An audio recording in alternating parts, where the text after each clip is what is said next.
Hello, everybody. I'm here with Lady Shel. Lady Shel, what's going on today? We are getting ready to do our Fantasy Grounds Unity A through Z, Episode 9, which features the party sheet and all the things you can do with it. So sit back and relax, and we'll be starting in a couple seconds. Thanks, Lady Shel. Wanted to say hello to everybody. This is founder Laerun from Fantasy Grounds College. It's my pleasure today to broadcast episode 9 with Lady Shel. I want to personally thank her for helping me, keeping these organized, and keeping me motivated to do them. There's been some times where I didn't feel like doing them, and here we are. So here is the party sheet that I have on our desktop. So this is your best friend as a game master, regardless of what rule set you use. We're using the 5th edition rule set as it's the most popular, but most of the game sets and rules out there are very similar in how they handle giving out experience points or bonus points or whatever you call it in your game system. And then also, this is how you manage inventory and such. We're going to go through the different tabs and how they're related to Fantasy Grounds and a little bit to the rule set. And then I have some auxiliary things to mention as we go to help you along the way. So they're more like opinions or experience that we've come across that are not critical to playing or using Fantasy Grounds, but they do help. So the first tab is going to be the main tab, but before we get into that, I want to mention that when you have your party sheet open, you want to make sure that all your players are on the party sheet. So when you first start your campaign, you take your characters and you put them on the combat tracker. Or you can put them on the party sheet, either way, but usually I put them on the combat tracker first, and these are player characters only. So I don't add sidekicks or anything like that unless it's necessary. The next thing is I want to make sure that all the players are on there. Right now I only have 4, so I'm missing one, and it looks like Alden. So I'm going to put Alden on there, and how you do that is I usually take the party sheet and I will move it closer to the combat tracker, and then you use these pins on the right-hand side. They're circles, and I'm going to grab Alden's pin or his shortcut and put him on the combat tracker. So as you can see, all the party members are on here. You can see their status from here. So you can see their hit points, if they're wounded or not, and you can see how many hit die they've used. So it looks like Doric's used at least one of his 3. And then also, if anyone has any wounds, let's say Cynthia received some wounds in battle, you'll notice that she's a little bit hurt. I just added some wounds to her. And then you have their overall armor class, and you have their overall perception, which is their passive perception, on the sheets. You'll have any special senses or defenses listed here on the right. And then you can do ability score checks with these numbers above that has all their stats. And then below that would be their saves or their bonuses to their stats. Or there could be penalties. If they're like 9, that's a -1. So it could be positive or negative. But this shows kind of an overview, and a status is what you get out of this. The other thing is you have this overview down below where you can do group roles. So these are very handy if you don't want to make an announcement, such as, let's say you want to find out if anyone in your group discovers a trap that they're going to come upon. So rather than saying, okay, roll perception, you can actually roll in the background so they don't understand or see what's happening. But you can be assured by the rules, or, playing by the rules, that these characters will notice or not. Or you can make it up yourself. But in this case, we're going to let the dice determine. So I'm going to pretend they're in a scenario where they're in a room.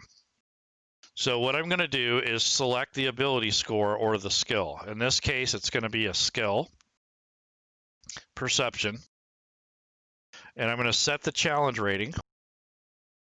So the particular trap that I have is partially hidden, so it's not easily detectable. They have to roll a 12 or higher. And then I can set the visibility. There's an eyeball or an eye on the left here. So if I turn it off, when I roll, they won't see the results. They'll see I'm rolling dice, but they'll have no idea why. So I'm going to go ahead and click on this skill check, and if they make it or not, it will report it on the chat window. Once it reports it, then I can keep that in mind, and as the adventurers enter the room where the trap is, I can narrate or dictate what happens based off their roll. So they have to roll a 12 or higher. So let's see who passes or who fails. So it rolls for all the characters on the combat tracker and the party sheet. So now it's saying here who made it, who didn't. So Dorig, the fussy dwarf, did not notice. Hannah did notice, and the rest of the party except for Alden. So Alden was probably deep in thought because he's a bard. Normally he would notice these things, but he must have been distracted. Dorig, on the other hand, just doesn't care. He'll march through something and plow through it, not even care what it is. The rest of the party was cautious and cognizant of what was going on around him.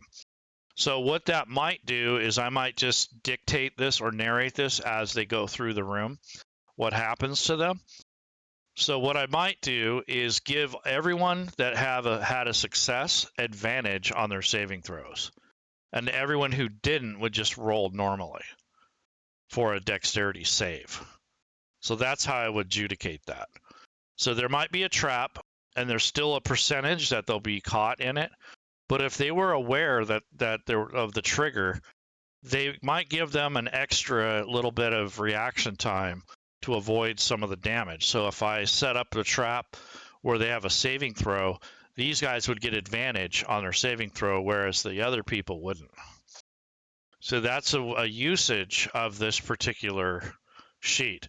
Or if I need a group strength check, let's say the challenge rating's 11, and the challenge before them is they have a huge rock that they have to move. So I'm going to say if at least 3 people pass the strength check, then they can move the rock. And that's all I need to know. So I'm going to go ahead and roll. They all have to beat an 11 or higher. Or they have to roll 11 and higher. So I roll, we have success, success, success, failure, failure. So we just made it. So it looks like they're able to move the rock out of the way. That's like a usage that you could put. And in this case, since it's kind of physical, it's out in the open, you could leave that roll as visible and they could see if they passed or failed. And you'll be able to tell who actually contributed to moving the rock, and you can narrate or tell the story based around the success and failure of each person. So that's one use for this as well. And then there's one more that has this attack feature. I don't use this very often, but you can put modifiers of +1 to +3, I believe. And what it does is it does a hit or miss against their armor class. So I'm not sure what it's attacking at, but if it's a hit, I would assume that everyone that gets a hit on them would take some sort of damage or some sort of negative thing would occur. If it's a miss, then whatever it was would miss them. So this might be good for like a trap that doesn't have an attack roll, or an event that would require some sort of projectile or some way to be hit by something. It's kind of like another pass or fail type thing. So I can add a +1, and then I'll hit attack. And it would let me know. It looks like one person, Alden, was hit, and the rest of the people, it looked like it missed. So it goes off their armor class, and I'm not sure what it attacks at, what their attack matrix is, but I do know that you can add +1 to the roll. So this would be a way to kind of do like a group attack or an attack against a group of people from a single source. So maybe you shot out something that has like 50 little bullets in it, and you wanted it to see who was hit in the scatter of the bullets or the radius of the attack or whatever it is. So that may be a good thing to use occasionally. But this is basically your overview, your status, and how you do group rolls. So this is the main tab. This tab will never be visible to your players unless you show it on screen or something. So in other words, you cannot share this main tab with your players unless you have some kind of extension. Okay, so the next step would be inventory. So this one is something that can be shared. So if you have any reason where you'd want to share this, it can be done in the options menu. And if you look at the options menu under GM Game, there is one called Party, Show Inventory to Clients. So that means the party sheet, show this inventory tab to your players or to your clients. So if you turn that on, your players will have access to this. And the only reason I ever put it available is if they're buying, selling, and trading. Once they're done with that, once we've distributed and sold and did all this stuff, then I turn it back off.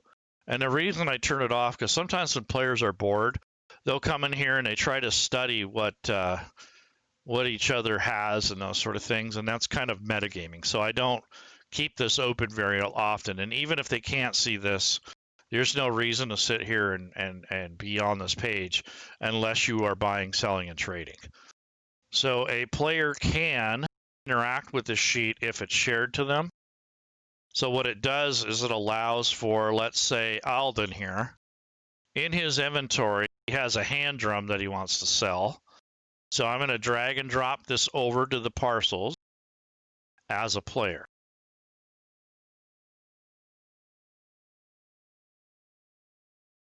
Or maybe he wants to sell the lamp.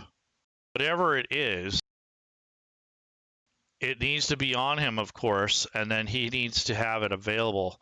So I'll take the hand drum as well. Yeah, it's not letting me drag it over. But anyhow, anything on here that he's carrying or whatever, he could sell these things. And what happens is it goes into like a pool. And then once it's decided who wants what and the percentage of the sale, these will get turned into coins. So let's see what happens here. I'm going to also put a parcel in here. So this would be awarded to your characters once they have completed something. So I could either use the parcels that come with a module or something that was created ahead of time, or I can go ahead and edit this list and come up with my own parcel. So what this is going to be is just coins. So I'll have 5 platinum, 38 gold, 5 electrum, 11 silver, and 55 copper. And I don't have any items in here, but if you wanted to, you could take any items that are part of your treasure and put them here. So that's what parcels are. They're basically treasure and coins. Sometimes they're services. Sometimes they're just equipment and such.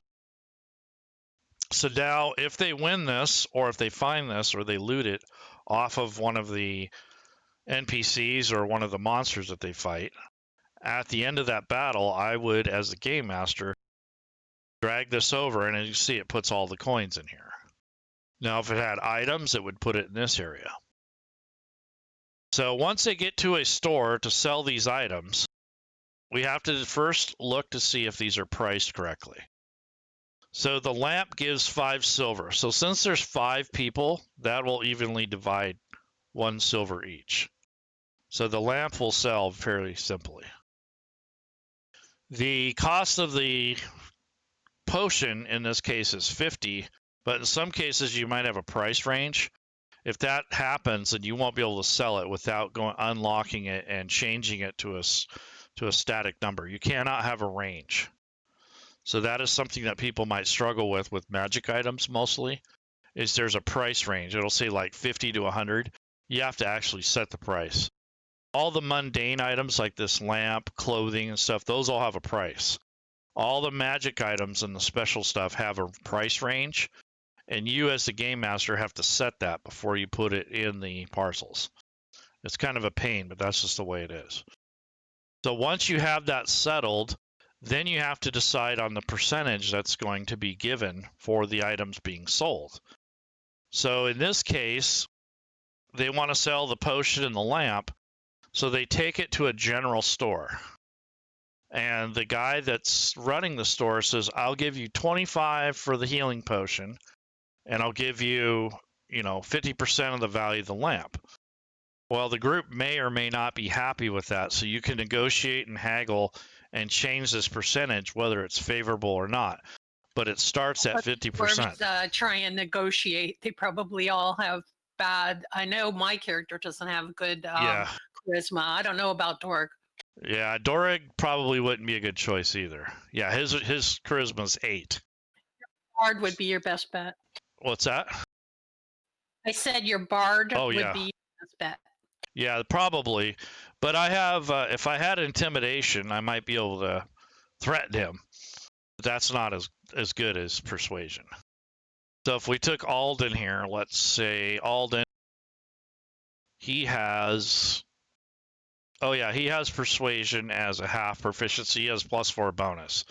So this particular storekeeper, you as the game master would have to decide if this person is hard to haggle with or not. In most cases, I usually set it around 15 because I'm like that. I want it to be difficult. So he's going to persuade the guy, or try to. So he has to roll a 15 or higher. And if he rolls a 15, it only adds 5% to this percentage. So if he rolls a 16, it would be 10%, so on and so forth. So as he rolls, whatever number he gets above, at 15 or above, would add an extra 5% to this percentage. So let's see if he makes it or not.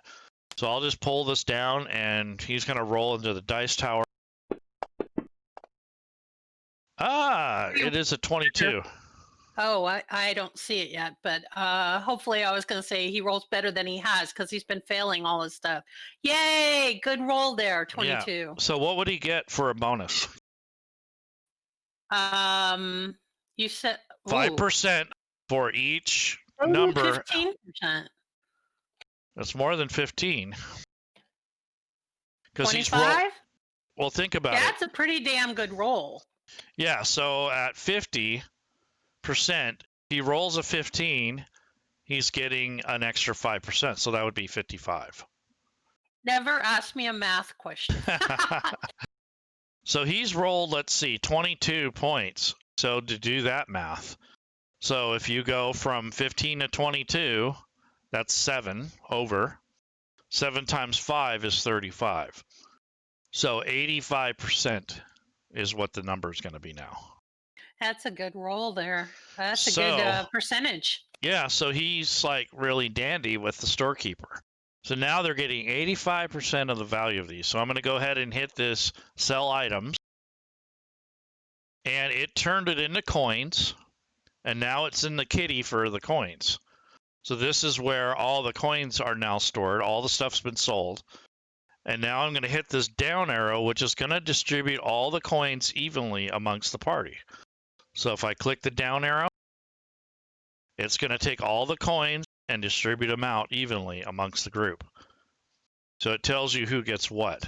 And then down here, you will click this refresh button.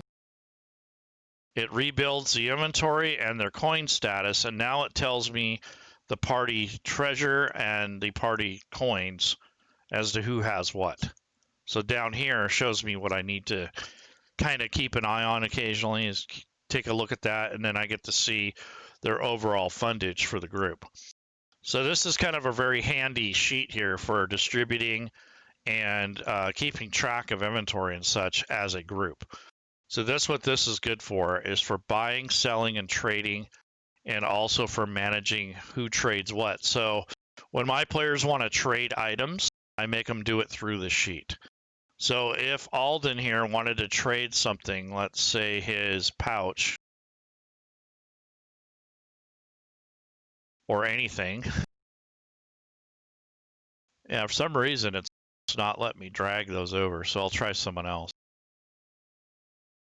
Let's see. Go to his inventory. Okay, so he has a potion of healing. And then if for some reason another player, let's say Alden, wants that potion, if you have this sheet shared, Alden could technically drag this to his sheet, and it removes it. Now, if you have the same item but multiple, so if that was like 5 potions, if you just grab it, it's only going to take one at a time. So if you want to grab the whole pile, like a group of arrows, you have to hit the shift button when you drag it over. That way it grabs the whole bundle instead of just one. So that's how you can trade, and it keeps track of it here in the chat window. So if anyone complains later on, there's a record of it. So that's why I use this instead of manually transferring between 2 character sheets, because that doesn't keep a record. It just makes the transfer. So as the game master, I could technically move inventory in between sheets. But what that does is it doesn't create a record.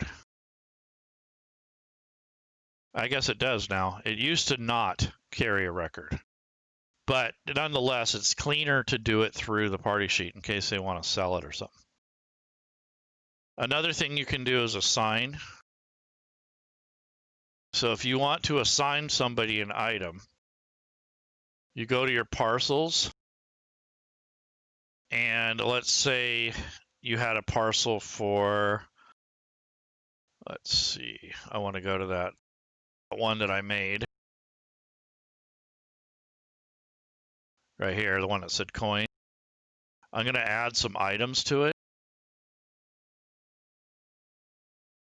coins and things. So I'm going to go to items, and I'm going to drag those into here. I'm going to add to this. There's a vial of acid, the abacus, a chunk of amber, and a bundle of arrows. Okay, so if I want to take this and drag this over, just like I showed you earlier, that puts any coins in here, which it did, and then any of the items. So now if I want to assign an item, I'd put the name of the person. Let's say that Alden wants the abacus.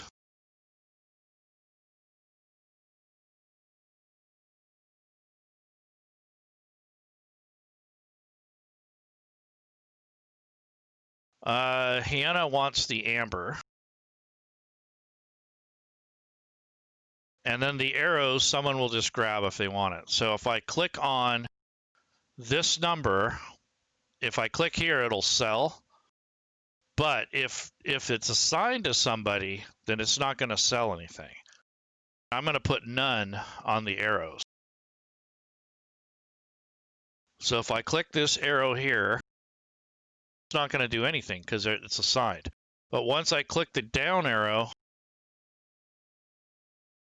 it'll put the items where they were assigned.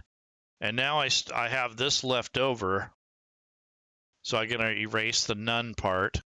And like I was saying, if it's just a manual drag, like somebody's just taking an arrow, or they want that group of arrows.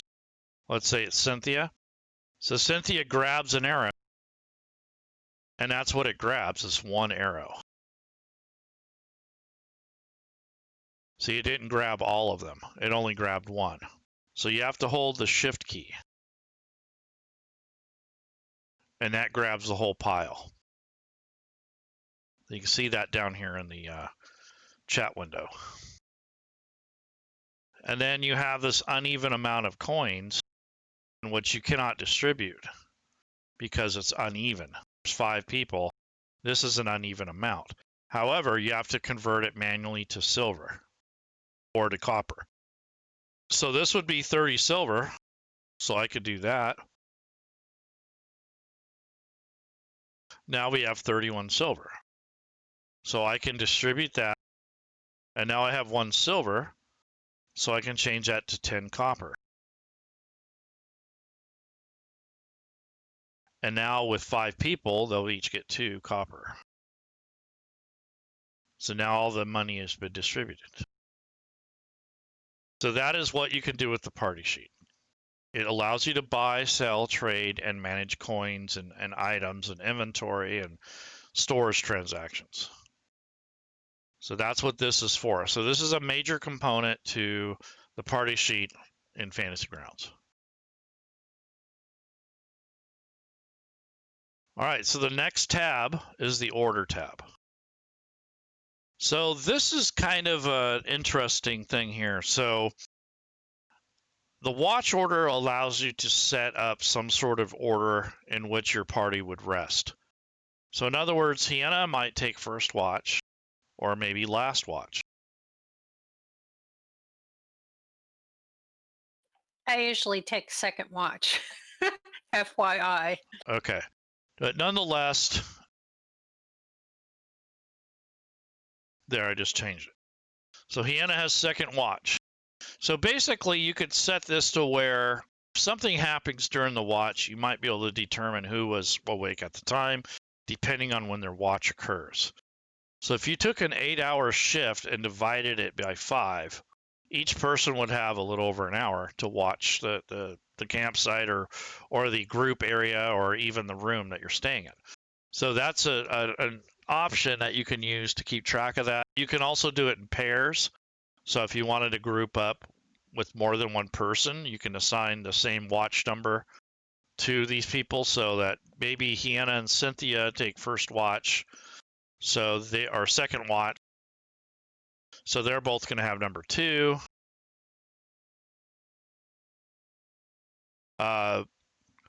Balazar and Alden will take the first watch, and grumpy old Dora gets third watch by himself because he's usually the first one up anyway. So he'll be asleep while these guys are awake, and the rest of these people will be asleep.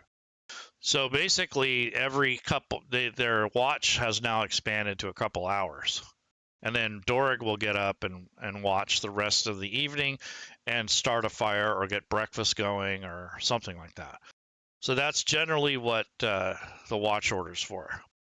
Now, the marching and formation area has potential for multiple uses. First of all, you'll notice there's no grid on here. That is a little bit different from Classic. Classic has a baked-in grid that's already set. In Unity, you have to set this yourself. So if you right-click, you can add a layer just like you would in Maps and set your grid. So I'm just going to left-click and draw out the size of the grid I want. And that's basically the grid. And if you right-click on here, you can go into the drawing mode and start drawing like you did with Classic. And then you have pointers that you can draw. You can also close the window. So basically, when you're done with that, you can drag these characters over and keep track of where they stand or where they sit in space when it comes to traveling. So maybe Dorig and Balthazar are up front, and Lady Shel might be in the middle, and these two are in the back. So this might be their regular formation that they use when they're traveling. So it's just up to you how you want to use this sheet. You can go into the drawing mode, and then if you right-click, you can enter drawing mode, and you can start drawing objects. So I could say this was the side of the road. Then you go into eraser mode.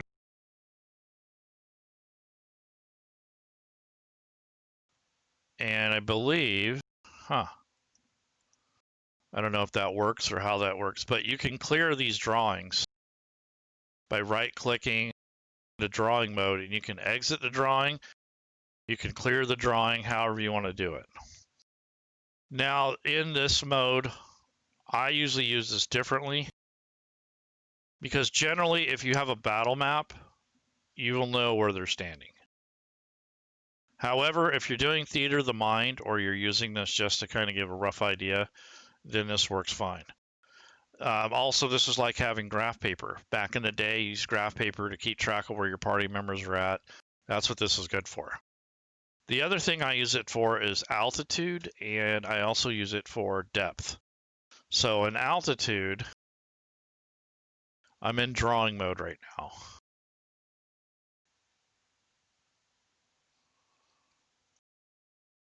You could say this is the ground.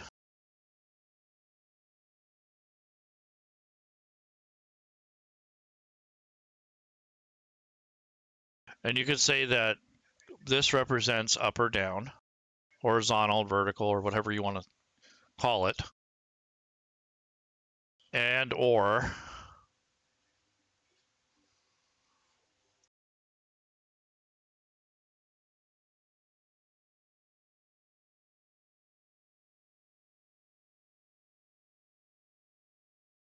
so this could be your boat.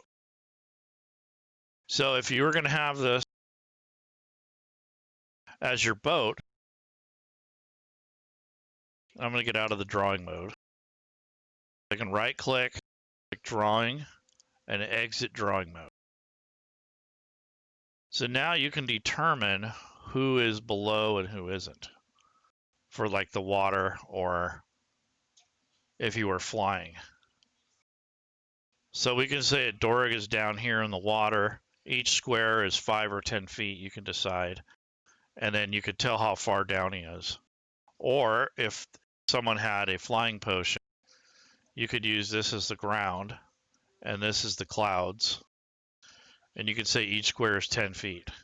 Now, it won't work very well for targeting, but at least you'll have a rough idea of where they are in relation to their position on a top-down map. So that's another usage that I use this for. So this is kind of a sketch thing, and players can have access to this as well. So if you go to the option and you turn on the party show characters to clients on, your characters will have access to this. And they can kind of use it to describe what they're doing and that sort of thing. Question. Yes. Can the character draw on the sheet, or is that only the DM? I think, I'm not positive. I think it's only the DM. I'm not positive, though. Okay. Because I was just going to mention that it goes by your dice color. That's why you have red text there, because of your red dice color. And you can still use your pointers. So I imagine you might be able to. Because there would be no reason to have pointers if you couldn't. I don't know, though, for sure. But those are... It's being a map, so players can draw, their circle and stuff on the map. And you can still lock tokens. Maybe they can do it. You can still lock tokens, too. So why would you lock tokens if they didn't have access to it? That's true.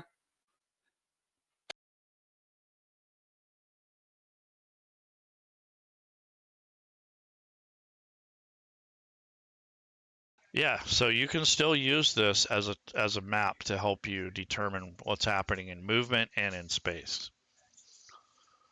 So that is a good tool to use for fantasy grounds for your role-playing games. Now we're going to go to the XP area.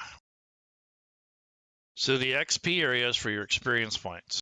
Now we realize that not everyone uses experience. They'll use milestones. They'll use, just manual things to track who gets to advance or not. But if you're going to use experience points, the overall experience points are shown up above here. And those are on their character sheet. So for instance, Alden here, it shows he has 900 and 2700 for the next level. So if I go to his main tab and I come over here to the magnifying glass by proficiency, I can pull this up and that matches this. So if you change this number, it'll change this. Now leveling up is a manual process. So in order to level this guy, I have to drag and drop this in, and that will level him up to level 4, but it doesn't change anything on here. So this is just bookkeeping. And that's because people use different limiting of how they level up. So they might use more like a organized play method where you use milestones. So that's why these numbers don't really impact anything. So if you make a milestone, you can actually call it a quest and drag it over here just to keep track of which milestones they've achieved. But it's really not going to change anything on the sheets or anything. And then for your encounters, if you have a combat award and you're using XP, you would go ahead and use this. So in other words, Black Death here, that supposedly they defeated a couple kobolds and a young black dragon.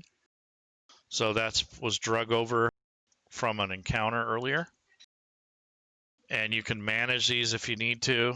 So this encounter had 2 kobolds and a young black dragon. So they either got past it or they defeated them, whatever it was, but they earned the experience. Or you could have called it a milestone if you wanted to too. So if they completed it, what happens is now that they're done and I'm done with the adventure for the day, or maybe I'm setting up for next time, I will click award and it will add the divided amount of XP to the players automatically. If it's just an award and it's really not tied into experience, it will still add it to their character sheet as a record if it's set up that way. And it will become, or you'll have to, notate it on your notes tab. So if you go to like Cynthia and you were using this as Adventure League, you could set up a log sheet and you can, put in what your story rewards were down here. So maybe you'll be able to drag and drop the text in there, I'm not sure. But nonetheless, that's where you would record it. And then you'd have a record of it for Adventure League or whatever organized play you're using. So quest items are for non-combat, or they're usually for story related or for, milestones. And the awards over here at encounters are normally for defeating traps or bosses or monsters or whatever it is. And they don't necessarily mean that the experience points mean anything, but you can keep track of what you've done already through here. So it kind of forms like a journal. So that's the cool thing about this sheet. So that is basically the main pieces of the party sheet. So we'll overview real quick. So the main tab is your overview. And it's also where you can do group roles and you can see your status. This sheet is not shareable unless you build your own extension that allows that.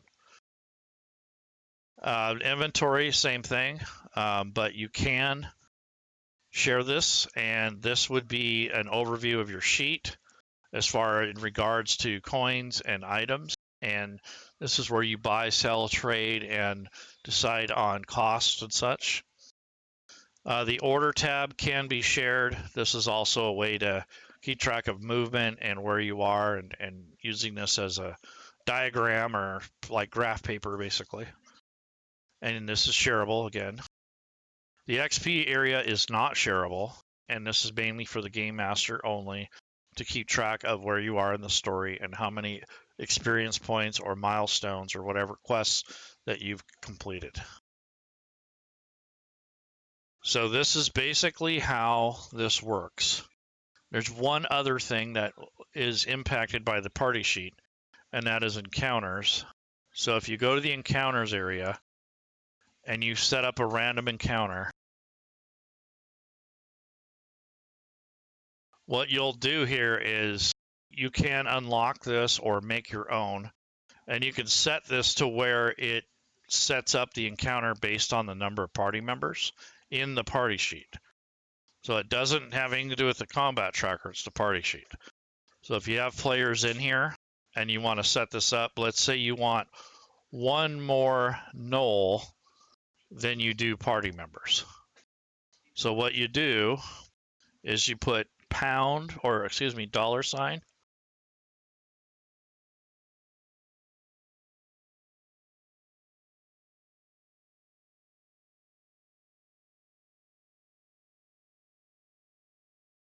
so $PC +1. So you're always going to have one more knoll than there is party members. So this will change depending on how many party members you have on the party sheet. So if you click generate, you should get 6 knolls because there's 5 party members, and then 1 pack lord. Yep, just like that.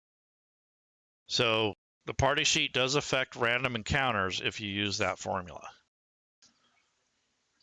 The other thing I can say is that the party sheet is probably your best friend as a game master. It gives you the overview, how to manage and distribute treasure and items. You have a way to describe things if you don't have a battle map or a way to show it easily. Maybe you're doing Theater of the Mind, occasionally you need this. And then you have your experience points and your quest items or milestones. So is there anything that we forgot to cover, Lady Shel? I don't believe so. Okay. So if there's no questions out there, we'll continue on with our day. Give you guys a few minutes to answer or ask any questions. So I'm not sure who's out here or who's participating today. Looks like we got a few watchers.